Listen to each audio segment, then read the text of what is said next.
নমস্কার, আমি দীপ। আপনারা শুনছেন অনু অডিও ফিল্মস।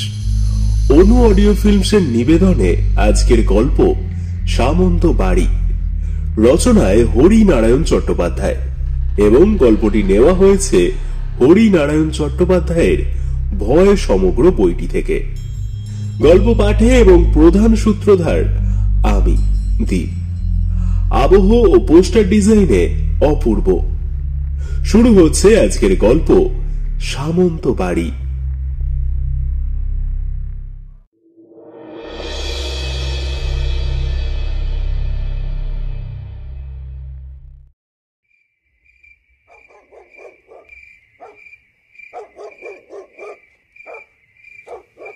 বাড়িটার দিকে চোখ পড়লেই গা ছমছম করে। সমস্ত দরজা জানালার কবজাগুলো বোধহয় ভেঙে গিয়েছে। একটু বাতাস হলেই বিচিত্র শব্দ হয়, ক্যাঁচ কোঁচ ক্যাঁচ। বাড়িটার আদিকালে কি রং ছিল বলা মুশকিল। এখন বাইরের আস্তরণ খসে পাঁজর প্রকট চেহারা, রন্ধ্রে রন্ধ্রে বট অশ্বত্থের চারা। ছাদের একদিকের কার্নিশ সম্পূর্ণ ভেঙে পড়েছে। সামনে অনেকখানি জায়গা। গায়ের বুড়ো লোকেরা বলে একসময় খুব চমৎকার ফুলের বাগান ছিল। সামন্তরা দেশ বিদেশ থেকে নানা জাতের ফুলের গাছ এনে এখানে লাগিয়েছিলেন। এখন ফুলের গাছের একটিও অবশিষ্ট নেই। হতশ্রী চেহারা, ভেড়ান্ডা, ঘেঁটু আর আকন্দ গাছের রাজত্ব। দু একটা ঘোড়া নিমও আছে। আগে এই বাড়ি জমজমাট ছিল। সামন্তর দুই ছেলে, দুই বউ, এক ঘর নাতিপুতি। এছাড়া কর্তার গিন্নি তো ছিলই। 7 দিনে প্রায় সবাই উজাড়। সামন্তর ছোট ছেলে বউ নিয়ে বিদেশে ছিল, তাই কেবল তারাই বাঁচল। বাকি সবাই কলেরায় খতম। 7 দিনে 11 জন চাকর বাকর নিয়ে। শুধু সামন্ত বাড়িরই নয়, গায়ের বহু বাড়িতেই এক অবস্থা। মরা পোড়াবার লোক নেই। ঘরে ঘরে মরা পুঁছতে লাগলো, গন্ধে টেকা দেয়। দিন দুপুরে শেয়াল আর কুকুর আধমরাদের নিয়ে টানাটানি শুরু করলো। তারপর অনেক দিন কেটে গেছে। সামন্ত ছোট ছেলে আর দেশে ফিরে আসেনি। বাড়ি অযত্নে, সংস্কারের অভাবে একটু একটু করে আজকের এই অবস্থায় দাঁড়িয়েছে। এদিক দিয়ে পারতপক্ষে কেউ হাঁটে না। অবশ্য এটা ঠিক যাওয়া আসার পথও নয়। কেবল শনি আর মঙ্গলবার যে দুদিন হাটবার, হাটে যারা কমলপুর থেকে জিনিস নিয়ে আসে তারা সামন্ত বাড়ির পাশ দিয়ে ফেরে। কমলপুরে ফেরবার তাদের আর একটা পথ আছে, কিন্তু সে অনেক ঘুরপথ। প্রায় অর্ধেক গ্রাম ঘুরে যেতে হয়। তাদের ফিরতে সন্ধ্যা হয়ে যায়। সামন্ত বাড়ির পাশ দিয়ে তারা কোনো রকমে ছুটে পালায়। তবু কি নিস্তার আছে? সব কানে যায়। হঠাৎ একতলার ঘরে আলো জ্বলে ওঠে। জোর আলো নয়, নীলচে দীপ্তির মৃদু আলো।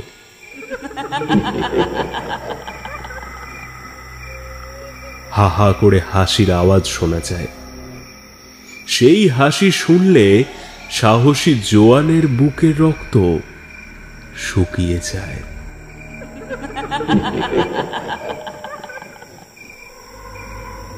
সে এক অশরীরী হাসি।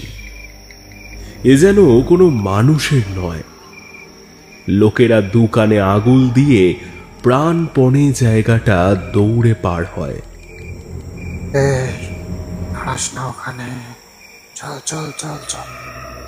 একবার বছর 2 আগে সহদেব জেলে সাহস করে দাঁড়িয়ে ব্যাপারটা দেখবার চেষ্টা করেছিল। ভাঙা পাঁচিল পার হয়ে একটু এগিয়ে থমকে দাঁড়িয়ে পড়েছিল। বেশিক্ষণ দাঁড়িয়ে থাকতে পারেনি।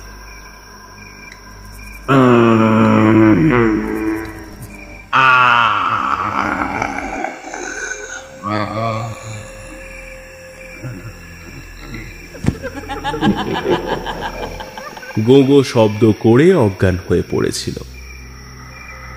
সঙ্গীরা কেউ এগিয়ে আসেনি। পরের দিন সকালে তার আত্মীয় স্বজন এসেছিল। সহদেবের ঠোঁটের দুপাশে ফেনার রাশ, দেহে এত তাপ যে হাত রাখা যায় না। কোনো রকমে ধরাধরি করে সহদেবকে বাড়ি নিয়ে গিয়েছিল। তারপর সহদেব 3 দিন বেঁচেছিল। এ 3 দিন চোখ খোলেনি। মাঝে মাঝে শুধু সারা দেহ কেঁপে উঠেছিল। মুখ দিয়ে অস্পষ্ট স্বর বের হয়েছিল।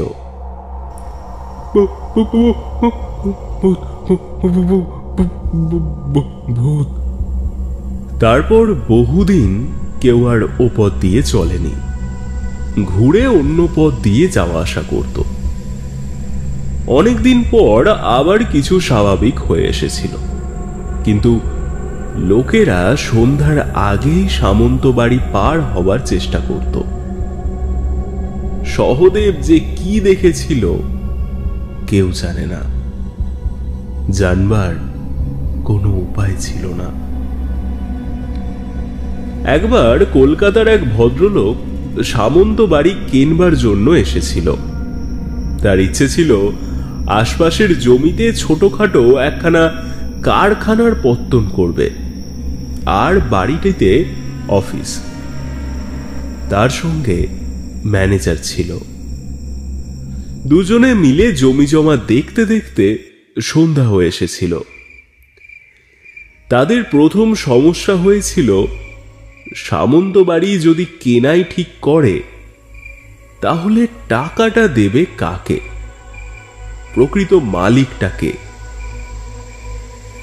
এক ভাগ্নে অবশ্য এসে খাড়া হয়েছে, কিন্তু সে প্রকৃত মালিক কিনা সে বিষয়ে সন্দেহের যথেষ্ট অবকাশ আছে। কিন্তু কেনবার প্রশ্ন আর উঠল না। বাগান পার হয়ে বাড়ির মধ্যে আসতে গিয়েই দুজনে থেমে গেল। একটা ঘোড়া নিম গাছের তলায় দাঁড়িয়ে একটা কঙ্কাল, তার একটা হাত ধীরে ধীরে আন্দোলিত হচ্ছে, কাছে ডাকছে এইভাবে।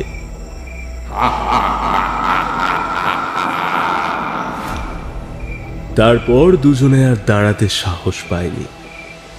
দ্রুত বেগে ভাঙা পাঁচিলের ফাঁক দিয়ে রাস্তায় এসে পড়েছিল। কাঁটা গাছে দেহ ক্ষতবিক্ষত, পোশাক ছিন্ন ভিন্ন। বাড়ি কেনা তো দূরের কথা, তারা একেবারে স্টেশনে এসে থেমেছিল। আরে বুপে বাবু, দৌড়াও দৌড়াও দৌড়াও, তাড়াতাড়ি দৌড়াও, স্টেশন ওইদিকে। স্যার, বাড়ি? আরে আরে বাড়ি মাথায় থাক, আগে নিচে বেঁচে ভাবেন না, তারপরে বাড়ির কথা ভাবা যাবে। তারপর থেকে বাড়িটাকে কেউ আর সামন্ত বাড়ি বলতো না, বলতো ভুতুড়ে বাড়ি। সমস্ত গ্রাম নিস্তব্ধ হয়ে গেলে ভুতুড়ে বাড়ি থেকে আওয়াজ ভেসে আসতো।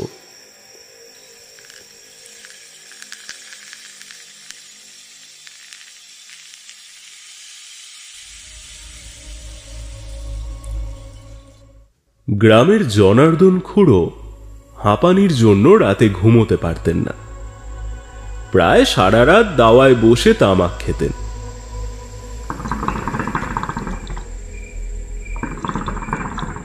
সেই শব্দ কানে যেতে বলতেন, ওই ওই ভূতের নাচ শুরু হলো। ওদের গায়ে তো এক তিল মাংস নেই, কেবল হাড় সম্বল, তাই শুধু ওই খুট খুট আওয়াজ হচ্ছে। কথাগুলো তিনি বলতেন দিনের আলোয় চণ্ডী মণ্ডপে বসে, গ্রামের ৮-৫ জন মুরব্বীর সামনে।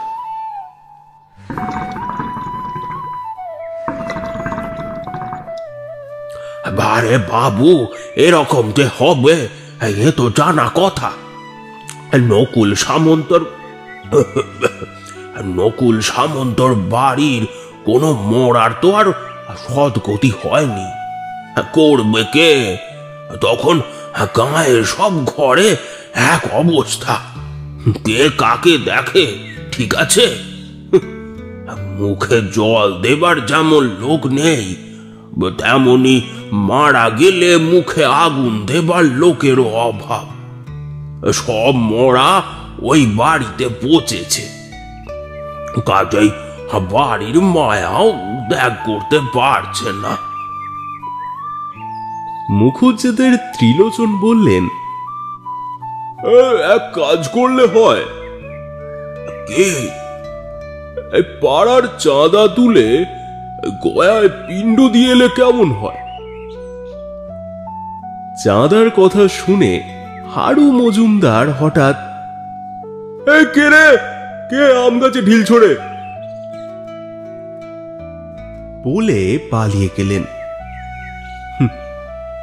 অন্য সবাই বললেন, উত্তম প্রস্তাব। বিধুবাবু প্রশ্নের খোঁচা তুললেন, কিন্তু গয়া যাবে কে, তার খরচ? জনার্দন খুড়ো সে সমস্যারও সমাধান করে দিলেন। কেন, পড়াশর গার্ড রয়েছে তো, মাসে 2 বার সে গয়া যায়, তার হাতে টাকাটা তুলে দিলেই হয়। আর এক ঝামেলা, ওই বিধুবাবুই তুললেন। কিন্তু পিতৃপুরুষের নাম ধাম তো কিছু জানা নেই, হে, পিণ্ডদান হবে কি করে?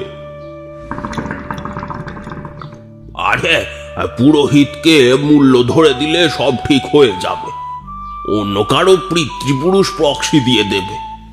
পিণ্ডদান নিয়ে কথা, পেট লোকে সবাই হাঁ করে আছে, একবার পিণ্ড পড়লেই দেখবেন ছো মেরে নিয়ে যাবে।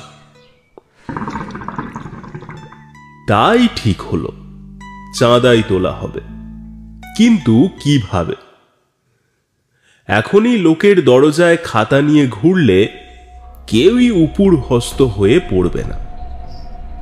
পূজা পার্বণে দেখা গেছে বিশেষ চাঁদা ওঠে না, তবু সেখানে দেবদেবীর রোষের ব্যাপার আছে, এক্ষেত্রে সে সব আশঙ্কা নেই।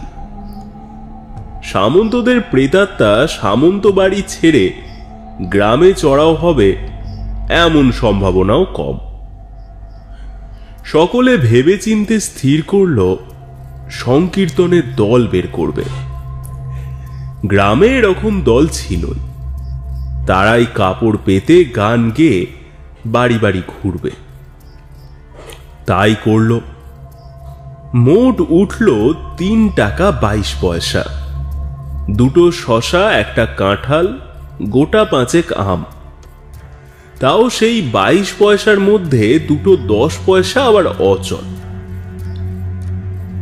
গ্রামের মাতব্বররা যখন এ ব্যাপারে চিন্তিত, সেই সময় ঢাকের শব্দ কানে এলো।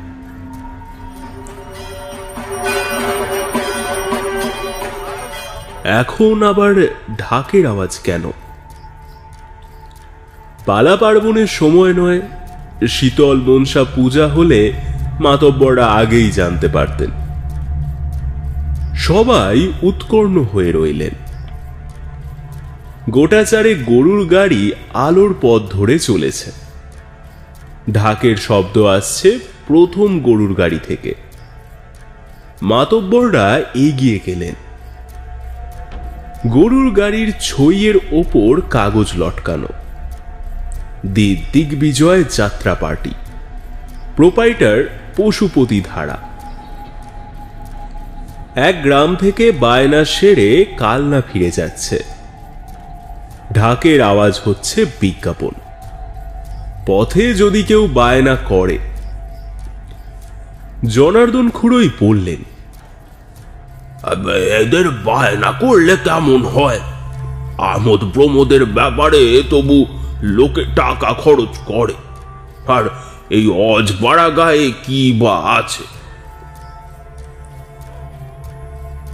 বিধুবাবু হাত তুলে প্রথম গরুর গাড়িটা থামালেন, বললেন, ওই প্রোপাইটার কোথায়? দেখা করব। গাড়ি থেকে একটি কয়লার বস্তা নামল। মাথায় 4 ফিট, করমচা লাল দুটি চোখ, পরনে ফতুয়া, ধুতি হাঁটুর ওপর। হেঁড়ে গলা যথাসম্ভব মিহি করে বলল, অনুমতি করুন আজ্ঞে, আমি পশুপতি ধারা, প্রোপাইটার দিগ্বিজয় যাত্রা পার্টি। কোথা থেকে আসছেন?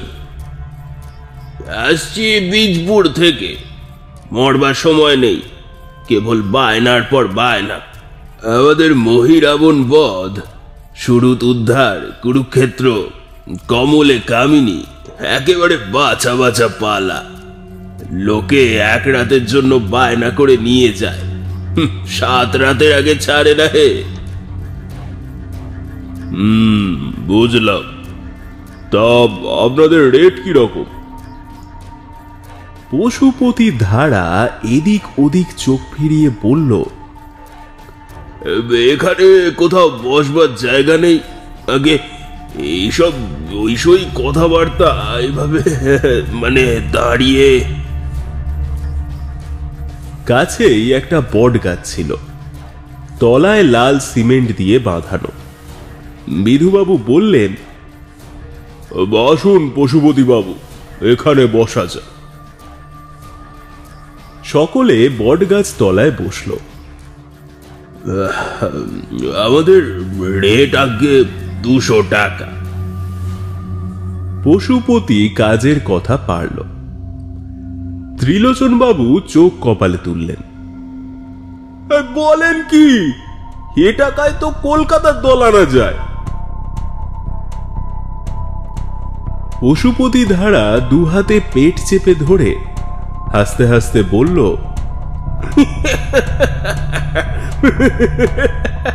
কলকাতার দল আর আমার দলে তফাৎটা কোথায়? আপনারা পালা দেখুন, তারপর টাকা দেবে। অনেক দর কষাকষির পর 100 টাকায় রফা হলো। 100 টাকা আর পালা ভালো লাগলে প্রোপাইটারকে পান খেতে আরো 10। পশুপতি ধারা হাঁক দিল,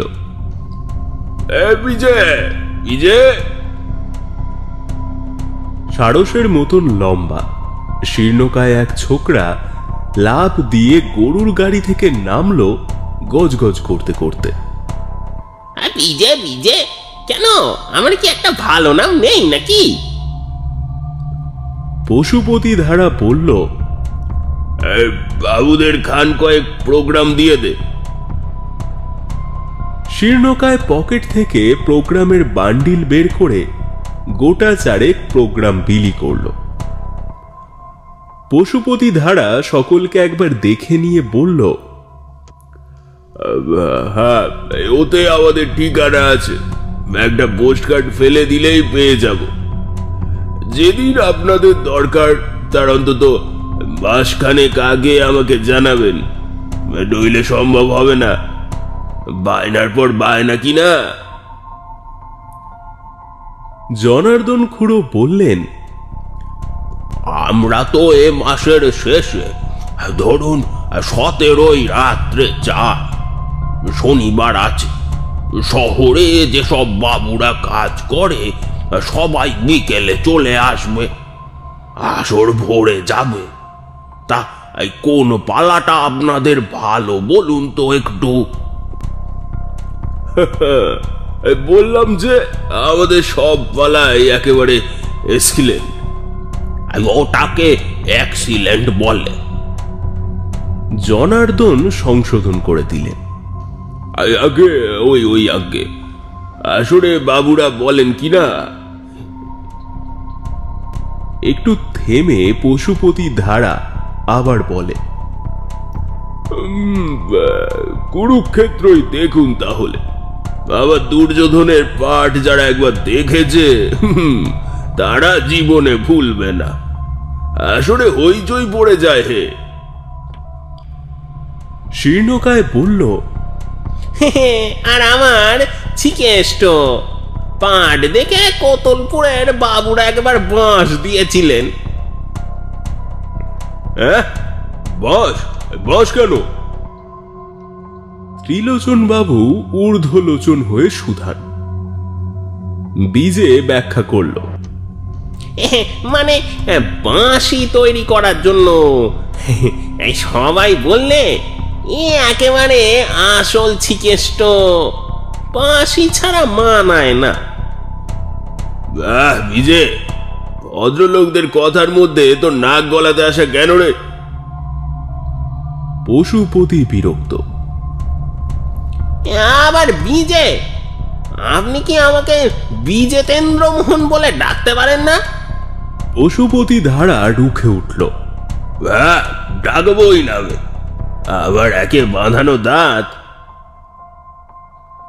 ঠিক আছে ঠিক আছে, আমাদের কি করতে হবে বলুন। জনার্দন বুড়ো মনে করিয়ে দিলেন। পশুপতি বললে, কাদারা গাড়ি থেকে নিয়ে আয়। শীর্ণকায় গাড়ির দিকে ছুটল। ইতিমধ্যে গাড়ি থেকে অনেক লোক নেমে দাঁড়িয়েছে, কেউ আলের ওপর, কেউ গাছের ছায়ায়। ঘেরো বাঁধানো লাল খাতা এলো। গ্রামের তরফ থেকে জনার্দন খুড়ো সই করলেন। তখন পশুপতি ধারা বলল, এবার কিছু অগ্রিম দিতে হবে যে আগে। অগ্রিম? এই রেওয়াজ। গ্রামের মাতব্বররা নিজেদের মধ্যে পরামর্শ করলেন। বিধুবাবু বললেন, কার কাছে কত আছে? কুড়িয়ে বাড়িয়ে 5 টাকা হলো। সেই 5 টাকাই জনার্দন খুড়ো এগিয়ে দিলেন। বললেন, নেই, আগাম রাখুন। হাত থেকে টাকাটা নিয়ে পশুপতি ধারা বলল, আগে বড্ড কম হয়ে গেল যে, দলের বিড়ির খরচও হবে না। ঠিক আছে ঠিক আছে, বাকিটা যাত্রা শেষ হলে ভোর রাতে দেব। পশুপতি ধারা দুহাত জোর করে সকলকে নমস্কার করে উঠে পড়ল। 4টে গরুর গাড়ি আবার চলতে শুরু করলো। গ্রামের মাতব্বররা কোমর বেঁধে চাঁদা আদায় শুরু করল। তারা ঠিক করেছিল, কোনো রকমে 150 টাকা যদি ওঠাতে পারে তাহলে যাত্রা পার্টিকে 100 টাকা দিয়ে 50 টাকা থাকবে পিণ্ডদানের জন্য। বরাদ ভালো, প্রায় 200 টাকা উঠে গেল। প্রথমে অনেকেই ভেবেছিল টাকা পয়সা দেবে না, ভিড়ের মধ্যে দাঁড়িয়ে যাত্রা শুনবে। তারপর শুনল কড়াকড়ি ব্যবস্থা হবে, বিনামূল্যে দেখার সুবিধা নেই। তাছাড়া উদ্বৃত্ত অর্থ গয়ায় পিণ্ডদানে খরচ হবে। তখন আর কেউই দ্বিরুক্তি করল না। জনার্দন খুড়ো প্রোপাইটারকে পোস্টকার্ড ছেড়ে দিলেন। যেখানে হাট বসে বিলের ধারের মাঠ, সেখানটাই পরিষ্কার করা হলো যাত্রার আসরের জন্য।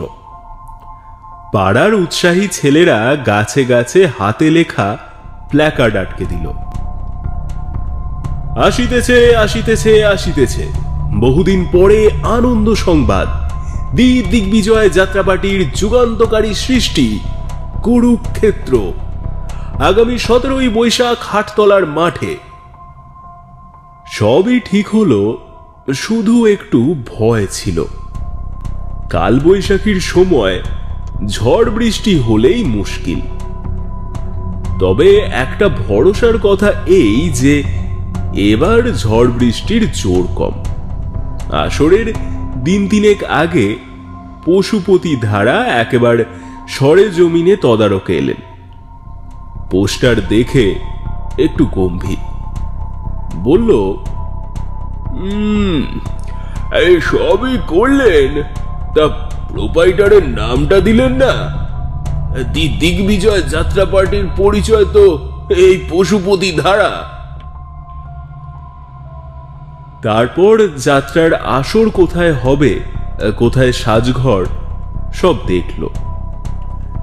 জনার্দন খুড়োকে বলল, তা খাবার ব্যবস্থা কি হবে? আমাদের লুচি মাংস ছাড়া গলা খোলে না হে। জনার্দন খুড়ো পরিষ্কার বললেন, লুচি মাংস পারবো না, ঢালাও খিচুড়ির বন্দোবস্ত করব, তার সঙ্গে মাছ ভাজা। তা আপনাদের লোকজন কজন? তা সব নিয়ে 27 জন হবে। ঠিক আছে, অসুবিধে হবে না। তা আরম্ভ করবেন 9টায়, তাই তো? 9টায় নয়, 10টা। 10টা থেকে ভোর 4টে, একেবারে জমজমাট ব্যাপার।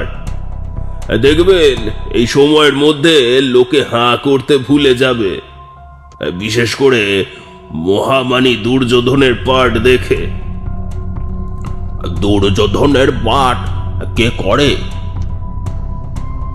পশুপতি ধারা পেঁচিয়ে পেঁচিয়ে হাসল, কোনো উত্তর দিল না। 17ই বৈশাখ রাত 10টায় যাত্রা আরম্ভ। 7টা থেকেই হ্যারিকেন হাতে লোক আসতে শুরু করলো দলে দলে। ভিন গায়ের লোকেরাও এসে ভিড় করল, তাদের আটকানো গেল না। যাত্রার লোকেরা সাজতে শুরু করেছিল 6টা থেকে। নির্বিবাদে সাজবার জো আছে। গায়ের ছেলের পাল সাজঘরে উঁকি ঝুঁকি দিয়ে বিরক্ত করছিল। তা দুর্যোধনের গোঁফই পাওয়া গেল না। পাড়ার কোন ছেলে সরিয়ে ফেলেছিল। আবার গোঁফের ব্যবস্থা হলো। প্রায় সকলের সাজ হয়ে যেতে পশুপতি ধারার খেয়াল হলো, আরে বিজেটা গেল কোথায়? তার চিকেস্টোর মেকআপ বেশ টাইম নেবে। খোঁজ এদিক সেদিক সবাই খুঁজতে লাগলো। বেশ কিছুক্ষণ পর পাওয়া গেল। গায়ের এক ছেলেই আবিষ্কার করলো এক পাকুড় গাছ তলায় নিশ্চিন্তে নিদ্রা যাচ্ছে। পশুপতি ধারা প্যাকিং বাক্সের ওপর বসে বিড়ি খাচ্ছিল। খবর শুনে তো তেতে লাল, বললে, বালতি করে জল নিয়ে বিজেটার মাথায় ঢেলে দাও, নির্ঘাত শালা গাঁজা টেনেছে। জল ঢালতে হলো না। দুঃশাসন আর ভীম তার দুটো হাত ধরে হ্যাঁচকা টান দিয়ে তুলল। বিজে জড়ানো গলায় বলল, একই বাবা, স্বর্গেও অশান্তি। বিষ্টুর সঙ্গে একটু প্রাইভেট কথা বলছিলাম, তাতেও বাধা। অবশ্য কিছুক্ষণের মধ্যেই বিজে ধাতস্থ হল। মেকআপ নিতে বসে গেল। 10টায় যাত্রা আরম্ভ হবার কথা, শুরু হলো 10:30টায়। যাত্রা বেশ জমে উঠেছিল। দুর্যোধন বার দুয়েক হাততালি পেল। তা পশুপতি ধারাকে মানিয়েছেও চমৎকার। বাঁচখাই গলায় খুব চেঁচাচ্ছে। গোলমাল শুরু হলো শ্রীকৃষ্ণ আসরে ঢুকতে। ঢোকা ঠিক নয়, শ্রীকৃষ্ণ শুয়েই ছিল। পায়ের কাছে অর্জুন, শিওরে দুর্যোধন। পালায় আছে শ্রীকৃষ্ণ কপট নিদ্রা ত্যাগ করে উঠে প্রথমে অর্জুনকে দেখতে পাবে। যদিও দুর্যোধন আগে থেকে বসে আছে। কনসার্ট চলছে। বেশ কিছুক্ষণ কেটে গেল। শ্রীকৃষ্ণের ওঠার কোনো লক্ষণ নেই। লোকেরা অধৈর্য হয়ে উঠেছে। দুর্যোধন সামনের দিকে ঝুঁকে পড়ে প্রমাদ গুনল। কপট নয়, শ্রীকৃষ্ণের আসল নিদ্রা চলেছে।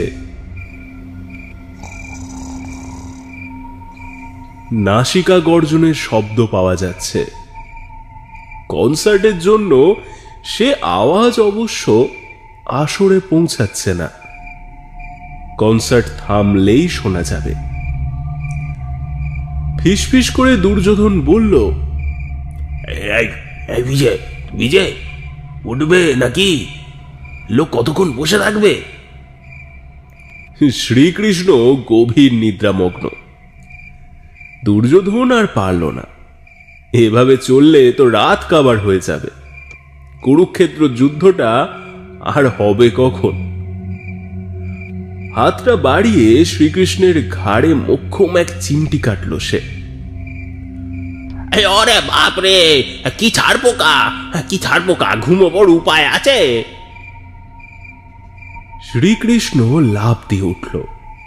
সারা আসর হেসে খুন। দুর্যোধন বেশি পশুপতি ধারা পাকা অভিনেতা। মানিয়ে নেবার চেষ্টা করে বলল, কেন পরিহাস করছেন যদুপতি? আপনার দেহে অঙ্গ সঞ্চালন করছিলাম আমি। কিন্তু যদুপতি তখন নেশায় মশগুল। বললে, বাপ, ওর নাম অঙ্গ সঞ্চালন? আমার শরীরে কাল শীতে পড়ে গেছে। আসর হেসে গড়িয়ে পড়ল। এরপর সে দৃশ্য আর জমবার কথা নয়। কোনো রকমে শেষ করা হলো। সাজঘরে গিয়ে পশুপতি ধারা বীজের গলা টিপে ধরল। তোকে আজ খুন করে ফেলবো, বুঝলি? কতদিন না বলেছি গাঁজা টেনে আসবি না। দিগ্বিজয় যাত্রা পার্টির একটা প্রেস্টিজ নেই নাকি? সবাই মিলে বীজেকে ছাড়িয়ে নিল। টিপুনির চোটে বিজুরও কিছুটা জ্ঞান ফিরে এসেছিল। সে বলল, আর আর এমনটি হবে না। দেখ না, এই সব সিন কেমন জমিয়ে দি, আর হবে না। তারপর গোটা দুয়েক সিন শ্রীকৃষ্ণ ভালোই করল। এক জায়গায় একটু গোলমাল করে ফেলেছিল, কিন্তু সামলে নিয়েছে। সেই যেখানে অর্জুন মুহ্যমান, সামনে আত্মীয় কুটুম্ব দেখে কিছুতেই লড়াই করতে চাইছে না, আর শ্রীকৃষ্ণ তাকে উত্তেজিত করছে। তাতেও সফল না হয়ে জ্ঞানের বাণী আওড়াবে। সেই দৃশ্যটায় অর্জুন তো যথারীতি একেবারে ঠান্ডা, গান্ডি ফেলে দিয়ে হেঁট মুন্ডে দণ্ডায়মান। তখন শ্রীকৃষ্ণ হাঁ করল, বিরাট এক হাঁ। পালায় আছে সেই হাঁ দেখে অর্জুন বিহল। সৃষ্টি লয় সবকিছু সেই মুখের গহ্বরে। সবকিছুর কারণ শ্রীকৃষ্ণ, অর্জুন তো নিমিত্ত মাত্র। এইখানে অর্জুনের বেশ লম্বা বক্তৃতা ছিল।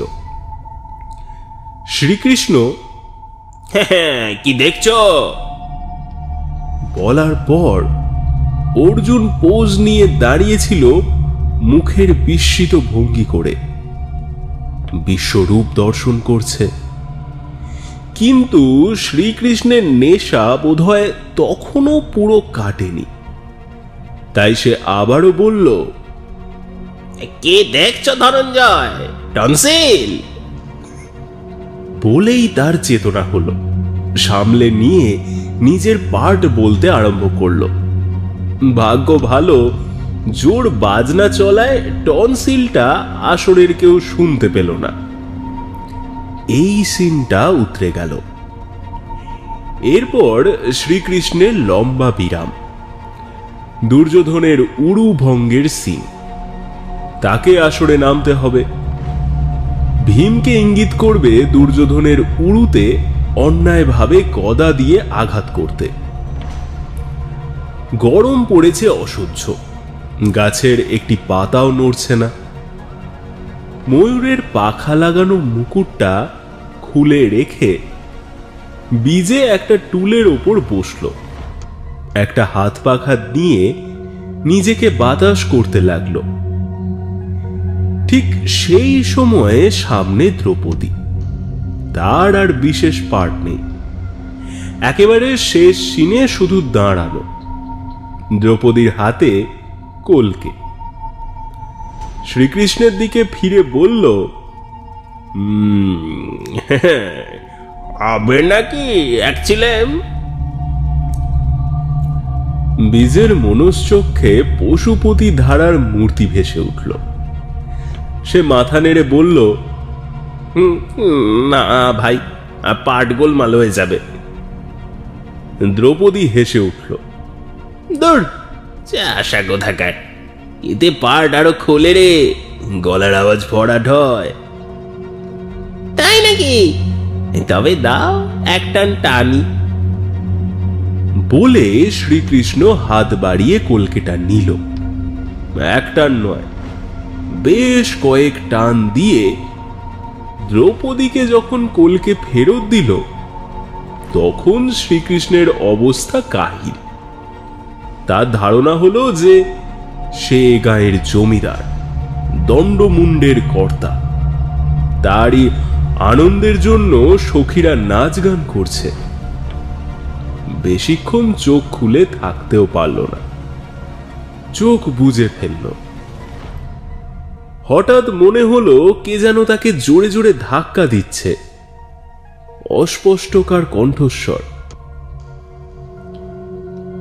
এই বিজয়, তোর সিন এসেছে রে, উড়ুভঙ্গের সিন।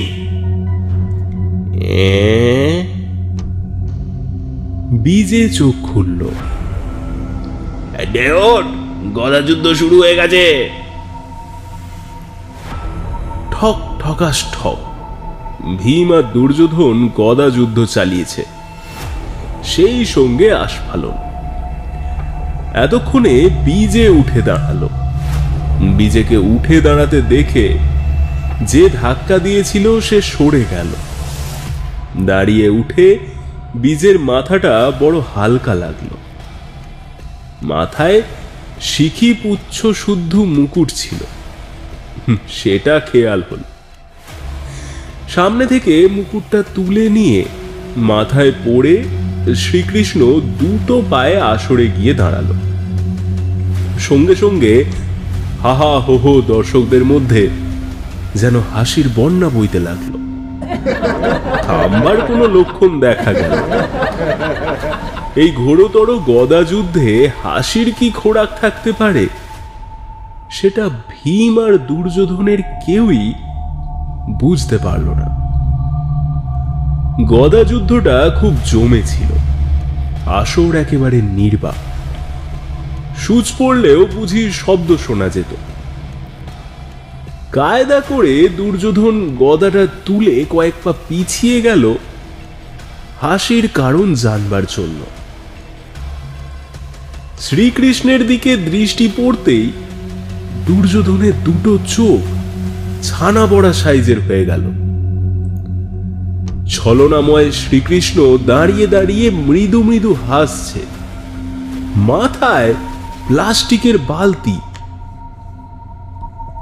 যাত্রার শেষে মুখের রং তোলবার ব্যবস্থা। গোটা তিনেক বালতি বসানো ছিল, দরকারের সময় পুকুর থেকে জল নিয়ে আসতে হবে। নেশার ঘোরে শিকি পুচ্ছের মুকুট ভেবে বীজে নীল রঙের প্লাস্টিকের বালতিটা মাথায় পড়েছে। এই সিনে দুর্যোধনের দারুণ পার্ট। পশুপতি ধারা 3 বার যে মেডেল পেয়েছিল এই সিনের জন্য।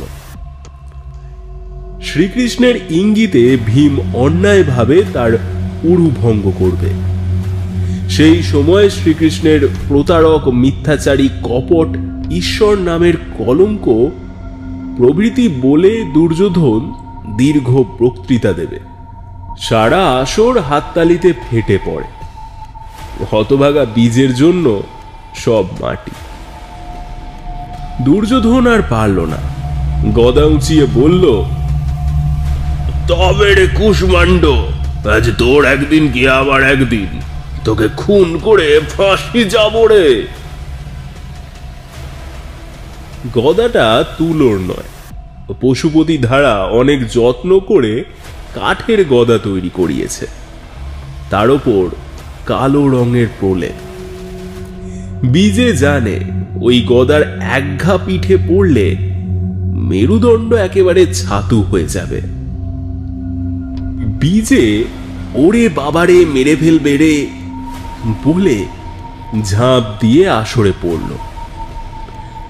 জনার্দন খুড়ো আর বিধুবাবু বসেছিলেন মঞ্চের আসনের দিকে। দুজনের মাঝখানে গড়গড়া, নলটা জনার্দন খুড়োর কোলের ওপর। বীজে গিয়ে পড়ল গড়গড়ার ওপর। গড়গড়া কাত কোলকে ছিটকে পড়ল বিধুবাবুর ফতুয়ার ওপর। তুবড়ির মতন আগুনের ফুলকি ছড়িয়ে পড়ল। ওরে বাপস বলে বিধুবাবু লাফাতে আরম্ভ করলেন। বীজে ততক্ষণে পগার পার। পশুপতি ধারাও ছাড়বার পাত্র নয়। গদা ঘোরাতে ঘোরাতে সগর্জনে তার পিছনে ছুটল। গায়ের মাতঙ্গিনী দিদি তখন গোলমেলে ব্যাপার দেখে সরে পড়বার চেষ্টা করছিল। তার পক্ষে সরে পড়া একটু কষ্টকর, কারণ ওজন প্রায় 3.5 মণ। রাস্তা দিয়ে গেলে দূর থেকে মনে হতো যেন একটা জ্বালা গড়াতে গড়াতে চলেছে। ছেলেরা একবার তাকে শহরে নিয়ে গিয়েছিল সিনেমা দেখানোর জন্য, কিন্তু টিকিট কেটে বিপদ। মাতঙ্গিনী একটা সিটে ধরে না, নানা রকম কসরত করা সত্ত্বেও। তারপর ম্যানেজারকে বলে একটা টুলের ব্যবস্থা করা হয়েছিল। সেই মাতঙ্গিনীর সঙ্গে পশুপতি ধারার ধাক্কা। দুজনে দুদিকে ছিটকে পড়ল। ধুলো ঝেড়ে পশুপতি ধারা যখন উঠে বসল, তখন বীজে বেশ খানিকটা এগিয়ে গেছে। মাতঙ্গিনীর মুখ দিয়ে গালাগালির ফোয়ারা ছুটল। মুখ পোড়া, চোখের মাথা খেয়েছিস, ভীমের সঙ্গে লড়ছিলি, নেমে এসে মেয়ে মানুষের সঙ্গে লড়াই করতে লজ্জা করে না? লড়বি তো আমাকেও একটা গদা দে, দেখি তোর কত হিম্মত। এসব কথা পশুপতি ধারা কানে নিল না। এখানে দেরি হলে বীজেটা চোখের আড়ালে চলে যাবে। গদা ঘোরাতে ঘোরাতে পশুপতি ধারা ছুটল। বীজে দাঁড়িয়ে একটু দম নিচ্ছিল। হঠাৎ পশুপতি ধারাকে আসতে দেখে সে আবার ঊর্ধ্বশ্বাসে দৌড়াল। সামনেই সামন্ত বাড়ি। ভিতর থেকে শব্দ আসছে, খুট খুট খুট। সামন্ত বাড়ির ভৌতিক ব্যাপার সম্বন্ধে বীজের কিছুই জানা ছিল না। সে দিকবিদিক জ্ঞান শূন্য হয়ে ভাঙা পাঁচিলের মধ্যে দিয়ে ভিতরে গিয়ে ঢুকল। পিছনে গদা হাতে পশুপতি ধারা। দরজাটা বোধহয় ভেজানো ছিল, ঠেলতেই খুলে গেল। এদিকে যাত্রার আসরে বীরজা মল্লিক বসেছিল, থানার অফিসার ইনচার্জ। অর্জুন, কুন্তি আর দ্রৌপদী তাকে এসে ধরল। স্যার স্যার, এই বিজেকে বাঁচান, এই প্রোপাইটার খেপলে জ্ঞান থাকে না, একেবারে খতম করে দেবে, আপনি দয়া করে উঠুন স্যার। বীরজা মল্লিক উঠল, শুধু ওঠা নয়, ছুটতে আরম্ভ করল। বীরজা মল্লিক ছুটতে যাত্রার আসরে পিছনে বসা দুজন পুলিশও ছুটল। স্যারের পিছনে ছোটা তাদের চিরকালের অভ্যাস। সামন্ত বাড়ির সামনে এসে বীরজা মল্লিক একটু ইতস্তত করল। তারপর বিজে আর পশুপতিকে ঢুকতে দেখে ঢুকে পড়ল। অগত্যা পুলিশ দুজন। বিজে ঢুকতেই দেখলো সামনে একটা কঙ্কাল। কঙ্কালের দুটো চোখে আগুনের শিখা। কঙ্কাল ঠেলে বিজে পিছনে চলে গেল। এদিকে বিজেকে দেখেই পশুপতি ধারা যে গদা ছুঁড়ে মেরেছে সেটা তীব্র বেগে কঙ্কালের ওপর এসে পড়ল।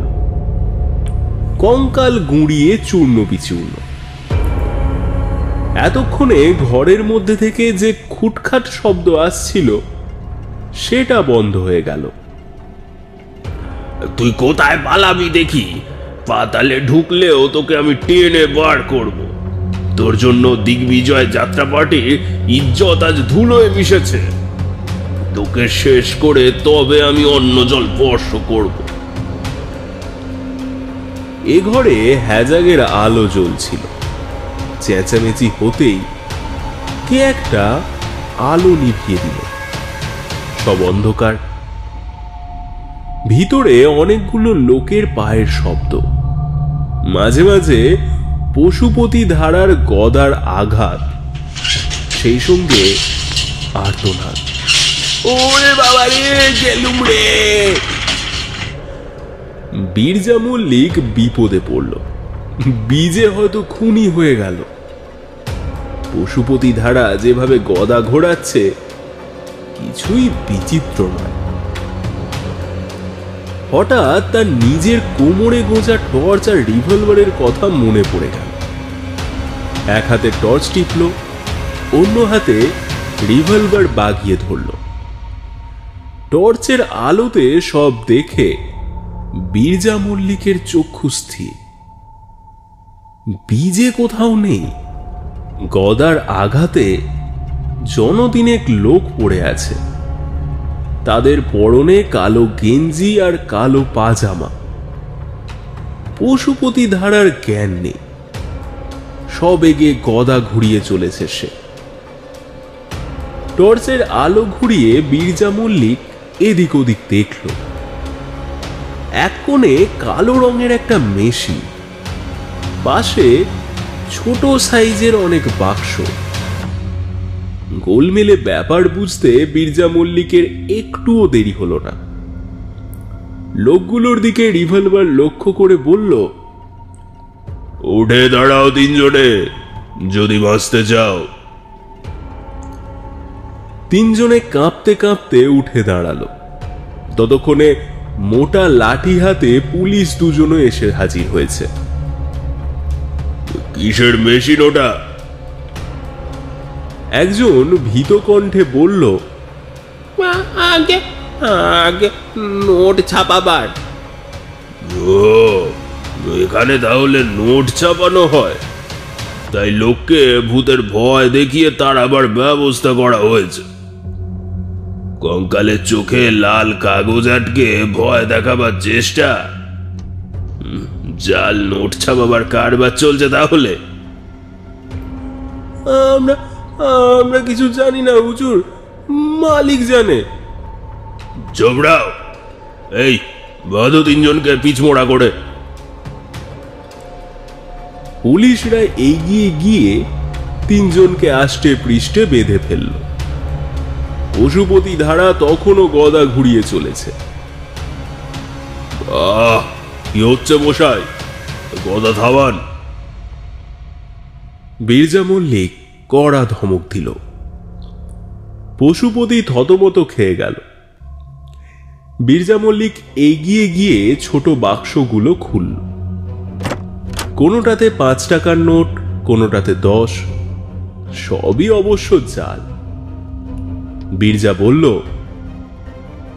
পশুপতি বাবু, আপনি এসবের সাক্ষী। জবর একটা কেস পাকড়াও করা গেছে, কিন্তু আর একজন সাক্ষী পেলে ভালো হতো। বিজুবাবু কোথায়?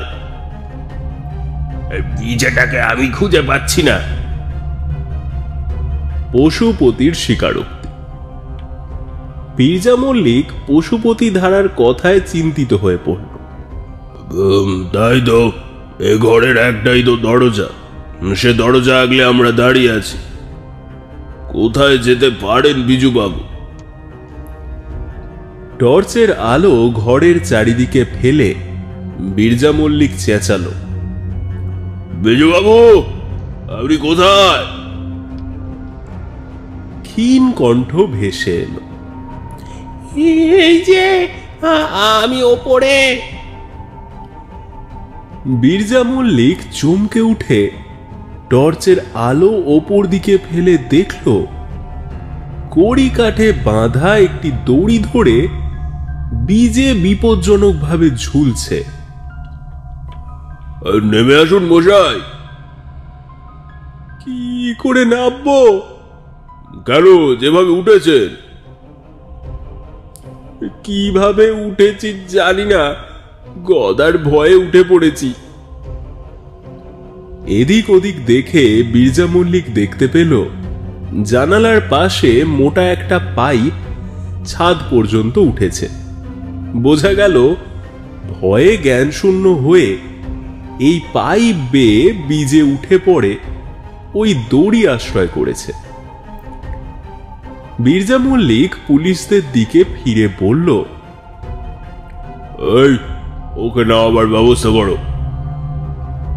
বিরজা মল্লিক তো বলে খালাস, কিন্তু কড়িকাঠ থেকে বীজেকে নামাবে কি করে?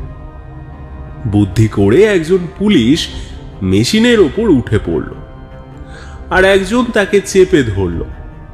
মেশিনের ওপর দাঁড়ানো পুলিশ দুটো হাত বাড়িয়ে দিল, বলল, নিন, ঝাঁপ দিন, কোনো ভয় নেই।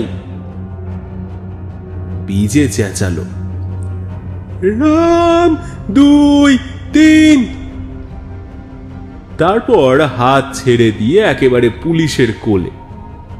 বিরজা মল্লিক বলল, এই যে বিজু বাবু, আপনি একজন সাক্ষী, এখানে একটা সই করুন।